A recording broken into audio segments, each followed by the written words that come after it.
Sekali lagi shalom Bapak Ibu. Shalom. Yahobu. Apa kabar Bapak Ibu? Luar biasa. Semua bersukacita, amin. Amin. Semua sehat-sehat, amin. Amin. Tuhan. Bapak Ibu, apa yang kita bicarakan hari ini adalah sebuah tema, jadilah rajin atau milikilah sikap rajin. Dan saya sebut ini sebagai sebuah teologi kerja, theology of work. Nah Bapak Ibu, kalau Bapak Ibu lihat konteksnya, sebenarnya Amsal pasal yang ke-6 itu ternyata secara konteks tidak hanya berbicara tentang kerja. Makanya sebenarnya secara konteks teologi kerja hanya terdiri dari ayat 6 sampai 11. Nah Bapak Ibu, itulah sebabnya saya mengajak kita fokus saja pada teologi kerja, yaitu ayat 6 sampai 11. Coba slide berikutnya. Nah, inilah latar belakangnya Bapak Ibu. Coba next. Seringkali orang memandang bahwa bekerja itu adalah cara mencari uang. Bekerja bukan hanya cara mencari uang. Bagi kita orang Kristen, bekerja adalah cara memuliakan.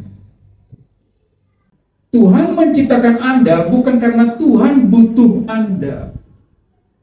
Tuhan menciptakan kita karena semata-mata Dia mengasihi kita. Dia ingin berkolaborasi dengan kita. Untuk apa? Untuk mengusahakan bumi. Dosa mengubah pandangan manusia. Akhirnya kerja dianggap beban, bukan lagi penyembahan kepada Allah. Teologi kerja di slide berikutnya saya sampaikan dalam 3 poin. Kita dicipta untuk bekerja. Di ayat yang ke-6 dikatakan, pergilah kepada semut, perhatikanlah lakunya, dan jadilah bijak. Dengan kata lain Bapak Ibu, segala sesuatu yang diciptakan Tuhan di bumi didesain untuk bekerja. Maka kita belajar daripada semut, karena seringkali begini Bapak Ibu dikasih Tuhan, seringkali begini, kita merasa terlalu pintar sehingga kita melupakan desain Tuhan. Semut tidak terlalu pintar, tapi satu hal yang dia tahu, saya harus turut pada penciptaku. Itu semut. Oke, jadi pelajari semut. Pertama, dia bekerja tanpa disuruh. Kedua, dia bekerja dengan perencanaan. Dan yang ketiga, dia bekerja dengan tujuan komunitas. Yang kedua, tidak bekerja adalah dosa. Hai pemalas, berapa lama lagi engkau berbaring? Tidur sebentar lagi, mengantuk sebentar lagi. Bayangkan Ibu, berbaring, tidur, ngantuk, berbaring, tidur, ngantuk. Alkitab menggambarkan kemalasan bukan hanya kebiasaan buruk, tetapi penyakit rohani. Next, ada 3 bentuk tipe kemalasan. Yaitu apa? Kemalasan dimulai dari penundaan kecil. Di ayat firman Tuhan bilang tadi apa? Tidur sebentar lagi, ngantuk sebentar lagi, berbaring sebentar lagi, sebentar lagi, sebentar lagi. Yang kedua apa? Kemalasan membunuh potensi yang Tuhan berikan. Itu sama dengan menolak anugerah Allah. Yang ketiga, kemalasan adalah bentuk tidak percaya. Orang malas tidak percaya bahwa kerja adalah cara Allah memelihara hidup. Kadang kita tidak tidur secara fisik, tetapi tidur secara rohani. Tidak lagi bersemangat melayani, tidak lagi berjuang untuk kebenaran, tidak lagi bergairah untuk bekerja untuk Tuhan. Ada orang juga bekerja di kantornya luar biasa, tapi untuk Tuhan malas-malasan. Cari uang itu luar biasa, tapi cari Tuhan malas-malasan. Ini juga adalah kemalasan yang sama dengan kemalasan secara fisik.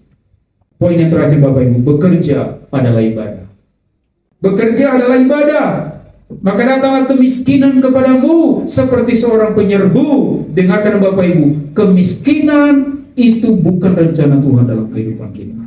Akibat kemalasan tidak hanya ekonomis, tapi juga spiritual, hidup kehilangan makna dan kemuliaan. Allah sendiri adalah pekerja pertama dalam Kejadian pasal 2 ayat 2. Ketika dikatakan dan Allah berhenti bekerja, berarti pada waktu Dia menciptakan langit dan bumi selama 6 hari, Dia bekerja. Berarti pekerja pertama adalah Allah.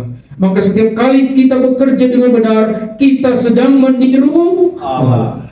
Paulus berkata, apapun juga yang kamu perbuat, perbuatlah dengan segenap hatimu seperti untuk Tuhan dan bukan untuk manusia. Artinya, tempat kerja adalah altar, bukan sekedar kantor.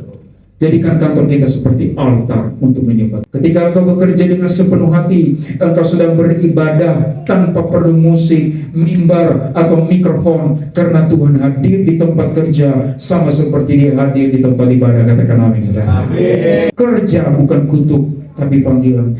Setiap peluh di dahi kita adalah dupa di altar Tuhan, karena bekerja adalah ibadah. Tepuk tangan.